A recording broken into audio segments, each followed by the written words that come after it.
Hey, everybody. Jonathan Clarke here on iHeartRadio. Welcome back. This is the place where we get to join the very prolific and legendary songwriter.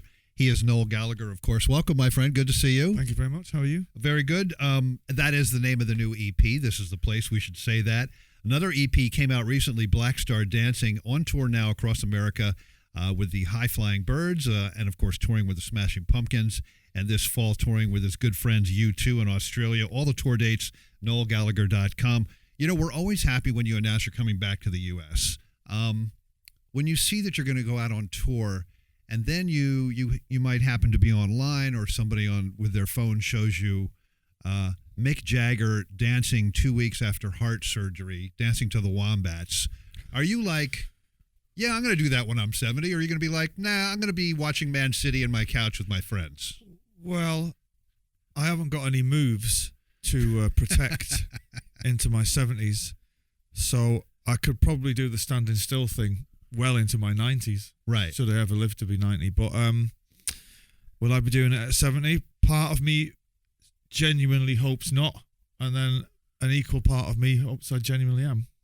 When you recently, well, speaking of Man City, because I know that's your team, you had a joint sing-along with Wonderwall with those guys. Yeah. Back in, what was it, June, when they won the championship? The end of May, yeah. At the end of May. Yeah. Good friends with those guys? Do you? Yeah. It's just a privilege to be invited into the locker room with the team. Not many people get to go in there, and then it's great. I had my two sons with me and one of my best friends from Manchester, and it was a great day. With the Smashing Pumpkins, did you tour with them back in the 90s at all, ever, or? No. Our paths did cross various award ceremonies. I remember at the MTV Awards here in New York, actually, one night. And I ran into them a couple of times in LA through Rick Rubin and George Drakoulias. But, we're always kind of quite friendly with each other, without knowing them that well at all. We never really slagged each other off. So it's funny. 3 shows into the tour, I think you did it's Philly and then New York and then upstate New York. At this point, how have the shows been so far? For us personally, the first one was a bit ropey because we hadn't rehearsed in about a month. But the other 2 have been great. I did make the mistake of referring to somewhere in New York as New Jersey. Well, you didn't say Cleveland, though, right? Got booed off the crowd. But I was like, I said near Jersey. Didn't say fucking New Jersey. But no, it's been great. It's been great. We've loved it. Well, it must be nice to get these new songs out in front of like a live situation, right?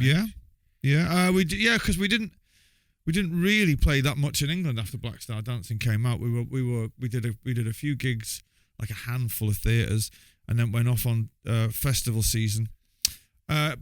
In the case of that particular track, Black Star Dancing, it's been interesting to see how much it's grown the more we've played it live, really. And hopefully it'll be the same for This Is the Place. They're quite challenging sound for my audience, who are, quite stuck in their ways. Right, well, yeah. I mean, I guess you do have to play the hits at some point, right? At the end, yeah. Yeah. Black Star Dancing, that's on the first EP you released. You have to tell me about that video, because that video is hilarious. I mean, is that footage from a social club like in the 70s? Well, it's from a TV show called Live from the Wheel Tappers and Shunters Club. I won't go into why it's called that. And it was like a fake social club that was set up for TV, and then a variety acts of the day. And a friend of mine who came up with the idea knew a guy who could get access to the footage. And it kind of went on for a couple of months until we got the footage, and then we kind of we watched a lot of it and watched how the things were shot and all that, and kind of mirrored us playing in the club. It came out great, actually. Well, yeah, and there's people tapping their fingers on the table. It's very, very, very well done. But the best thing about that video is I turned up at 12 o'clock midday and got asked to leave at 10 to 4. Which was the shortest video shoot ever? One of the greatest days of my life, when somebody said, "You're done now." And wow. I was like, oh my God, this fucking beat the rush hour. Yeah. We spoke last time about how much you enjoy being on tour with U2. And I think you you brought one of your kids with you to one of those shows, and your kid said something to you like, "Dad, you see that guy Bono? Yeah, he's a real rock star." Yeah, no, he said to me when they came on, and there's all the big thing. He said to me, "Dad, you're good, but look at these guys." And he's right, of course. But yeah, I'm looking forward to going out to Australia with him. It's going to be great. Yeah. Apparently they never went to Australia to do the original Joshua Tree tour. Oh, really? So I think it's the first time they've ever got to play it down there, which will be great. And yeah, full month. They'll be there summertime. It'll be fantastic. Now, I saw somewhere that you and Bono actually did karaoke one night, but you don't remember it. No. I mean, I remember being... It's the only time I've ever done karaoke ever in my life. Really? Yeah. I'm not an advocate of it, but it was there. Someone had passed me a mic, and apparently we did kung fu fighting, but no one's got footage of it. And That's probably maybe a good thing. Well, I don't know. I mean, he's a great singer. Right. I'm not bad. I mean, how bad could it have been? I mean, it was admittedly about 4 o'clock in the morning. Oh my! Shocking. Let's get back to this new music. I can't stop listening to it. It is so good. Oh, thank you. First EP again, Black Star Dancing, with that title track. Also, Rattling Rose and Sail On. And getting back to that video for Black Star Dancing, is there a Cossack dancing troupe? Oh, the Ukrainian Brotherhood. Yeah. I forgot to mention that. It's just so brilliant, man. Yeah. Well, there was we had a lot of things to pick from to lead into what we were going to do. And there was lots of different things, like people balancing plates on, That's a real variety show. Yeah, it was utter nonsense, a lot of it. And the Ukrainian Brotherhood, who incidentally were not from the Ukraine at all. They're from Manchester, apparently. Yeah. I was like, well, these are the guys. And, that show only ran for 1 year in 1974. And we were lucky enough, like I said before, to get the footage, but it came out great. The new EP with the title track, This Is the Place, also A Dream Is All I Need to Get By, and Evil Flower. I noticed that you guys, that you in particular, continue to explore, which is great. I mean, I think that's, David Bowie was the king of that, of exploring new sounds with, every new album, loops and beats. Evil Flower, though, is really, really, really good. It's a little bit different than everything else. It's a little bit more rockish. And I thought that it maybe could have been like an Oasis song, actually, Yeah. No. No? No. That wouldn't have got past the committee? That wouldn't have got past the committee. No, it's way too funky for Oasis. Oasis didn't like funky, weird things. That song reminds me of maybe Dr. John, I suppose. It's got that kind of New Orleans thing. I don't know. Really good. I'll be interested to see what people make of it, actually. But I mean, the other track, The Dream Is All I Need to Get By, is more of a classic, my kind of sound. But I've enjoyed doing these EPs. They kind of treat them as mini albums, and the one that's coming at the end of the year possibly might be the strongest out of the three in the terms of all the 3 tracks. With both of these EPs, you are playing most of the instruments? I don't play the drums. I can play the drums, but I won't play it on my records. But other than that, pretty much all of it, yeah. I mean, there's other people on it, but yeah. Right. Bass, guitars. Yeah. And you got a couple engineers, I guess, that help you out? I got 2 fantastic engineers without whom none of this would be possible. I have to ask about the French woman with the scissors. Now, is she on these EPs? She's on the one coming at Christmas. She plays little twinkly, jingly, jangly bells. But she's fine. She was ill for a while, but she's back on the tour now. So she's. What's her name? Tell me her name. What is her name? Her name is Charlotte. Okay. And hello, Charlotte. And it's great to have her back. We've missed her. Very good. There's something also unexpected with these EPs, for me anyway. Remixes. Do you enjoy doing? I mean, maybe you didn't do the remixes, but do you enjoy making them with somebody? Yeah, well, I've there's a guy who's my go-to guy. His name is The Reflex, who's a DJ, but he does these fantastic remixes. Yeah, I mean, I just, but in the case of This Is the Place, it was quite difficult because it sounds like a remix already, and you got to see who's available and all that. And it's not something I put a great deal of effort into. I kind of think, well, those guys are cool. Give it to them and just let them do their thing. Right. And it can be quite hit and miss with those things. You can get like the remix for Black Star Dancing at the Reflex on the 10-minute thing is, I loved it. I absolutely adore that. And then you can get others back where you just go, I don't know. So you're kind of, it's a bit hit and miss, but I do enjoy it because, you know, a good remix will bring out something in the song that you didn't realise was there. For instance, in the Black Star Dancing remix, he's made it sound like Daft Punk when I didn't realise it had that kind of vibe to it. But I don't put too much stock in them. I thought of the Hacienda for some reason. Yeah. Well, there is that as well. And Mike Pickering has done and Graham Parker with the resident DJs have done remixes for me in the past. But they can be fun, you know, and then they can let you down a little bit. You've just got to kind of go with it. Do you have a new turntable that you play all this new vinyl on that we are being inundated with these days? I haven't had a turntable since I was a teenager. Now, I don't know whether you're aware of this, but there's a thing called a CD. Yeah. Right, which are tiny little things. Amazing. And the vinyl's good to look at, but this is getting up. I can't be bothered with it.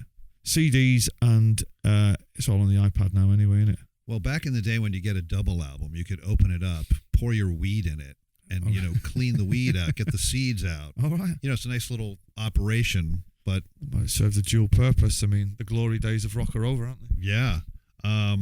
This Is the Place. Was that a song that you had around for a long time? I started it during Who Built the Moon. So the verses are all from a track I was doing with David Holmes, which was called Nervous Acid, I think.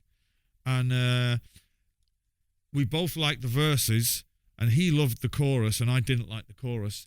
And then we finished that record, and it never came out. And then I revisited it, and every time I'd go into a recording session to do whatever I was doing, I'd devote like an hour at the end of the day and try and come up with a chorus that was suitable. It took me quite a few years to get that. And then when I got it, it wasn't called This Is the Place. It didn't have any words. And a friend of mine who's a poet from Manchester has a poem called This Is the Place, which is about Manchester. And I happened to have his book beside my bed when I was going to bed one night. And I was seeing the title and I thought, hang on a minute, I can fit that in. And did a little rewrite, asked him could I use the title, and he graciously said I could. And there we go. There you have it. Are you really going to sell the Oasis catalog when the masters return to you? Too right I am. If you want to buy it, you want to buy it? Well, what else am I going to? What else am I going to do with it? What year will that be when those masters return to you? 2025. 2025. Okay, so not too far away. It's not the masters. The masters are owned by Sony. It's the right. It's all the other stuff that goes the publishing and the royalties. Yeah. But oh yeah, I'm going to sell it. Don't worry about that. Really? Well, what do I want to keep it for? Kids, I don't know. Fuck them. Wait, before you do that, before you do that, I have an idea, and tell me what I may not be the first person to come up with this idea. Hear me out here. Live Forever on Broadway. Oh, the musical? Yes. Oh, people have been on to me about that for the last 10 years. Really? Yeah. And funny enough, Live Forever is the title. I always, some guy was saying to me once who knows about these things. He's an English guy who works on Broadway, and I was saying, what would the musical be about? And he's going, well, you know, your journey from rags to riches. And I was like, you have to make it sound so Dickensian, you know, from rags to. I never wore any rags. People love that story, though. People do love that shit. I know. I mean, I you know, it's inevitable that it will happen one day. I hope so. That would be amazing. I'd go see that a bunch of times. I'd go and see it once. I want to ask you this question. So Peter Murphy of Bauhaus, he's in New York, and he's doing all of his solo albums in their entirety at this venue here. And he's going to end the run with one night at Bauhaus, and then the next night will be all David Bowie. Oh, wow. I'm wondering if there was a person ever in the future that did a tribute to Oasis, or you, solo, or both. Who would you like that person to be? Can be anyone. Can be anyone. Neil Young. Neil Young. Yeah. Wow. Yeah, Neil Young. because I think he'd do a bloody good job. And even I'd go and see that because I'm a huge fan. I want to ask you, He could call himself Noel Young for the night. Noel Young, yeah. I like that. Me too. Write that down. Right, good idea. Write that down. And that to management. Have you seen Bohemian Rhapsody? Yes. And what did you think? Though those films about bands, they tend to fall into all the cliches of band dynamics because bands are full of cliches, you know what I mean? It's like the drummer's always a little bit moody, the singer and the guitarist genuinely don't get on, the bass players, collects fucking shrunken moths for a living, and the manager's a twat. But it was good. Actually, my kids loved it because they'd never heard of Freddie Mercury or Queen, but I would assume millions of other people just couldn't stop listening to Queen for about 2 months afterwards. And yeah, it was a good film. Didn't mind it.